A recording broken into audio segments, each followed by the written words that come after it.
بسم الله الرحمن الرحيم. الحمد لله رب العالمين، الصلاة والسلام على رسول الله صلى الله عليه وسلم. أحييكم بتحية الإسلام الخالدة وحاهي السلام عليكم ورحمة الله وبركاته.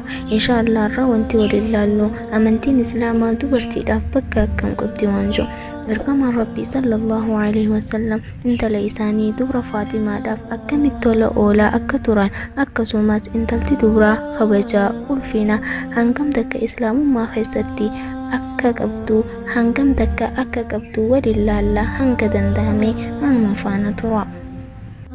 فاطمة رضي الله عنه قام إرقام ربي صلى الله عليه وسلم ويتلفت إرقام ربي صلى الله عليه وسلم لفاق أني متى إسر أنقة ملي انتهن دران مي أبا ميك أتمدو انت ليسا أكنا قدسي خبجا خناف أشرف الخلقين خبجا انت لدبرات فخنو قبنو أكنت يونيفرسيسا تران انت لدبرا أمنتي إسلاما خيستي موتينا مركا دبرتوتا إيقودا فرب سبحانه وتعالى سورة قرآن قوتو مكا دبرتيتي موكا سي نفبوسي سورة النساء جرام مركا إسي إيقورا دبرتي صحابيتي تكا مدى أبا ورّا isiitiin irra gahe hoggaa ergamaa rabbitti himattu rabbiin subhaanahu wa ta'aalaa mirga isii waan tuqameef mormee fi suuraa qur'aana maqaa isiitiin buuseef suuratul mujaadala jechuudhaan hanga guyyaa qiyaamaa mirga dubartoota takkailleen akka hin tuqamne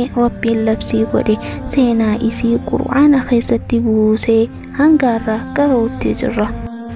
أملي قرآن خبجما خيستي مقا دبرتتي مؤمنتتي صالحتتي كيفتي دور جنة دراتاتي سورة قوتو مقا إسيتي مقافمي تجرى سورة المريم ججودان دبرتين أمنتي إسلاما خيستي بكا قدو قبتي intalti dubraa ijoollummaa isiitiin haadhaa fi abbaan yoo guddisiinsa isii tolchan hulaa jannataa isaaniif banti. Intalti dubraa yeroo heeruma geessee heerumte abbaa warra isiitiif cinaa imaanaa guddiif erga heerumtee ilmaan deessee haadha ilmaanii taate. Rabbiin ilmaan isii jannata seensisuudhaaf sababa isii godhee jannata san miila isii jala godheef.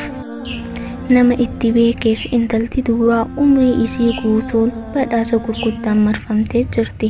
Kanaaf ergamaan rabbii sallallahu alaihi wasallam kabajaa dubartootaa cimsanii nu barsiisaa turan akka qaalii taates hadiisa isaaniitiin nuuf dubbatanii turan.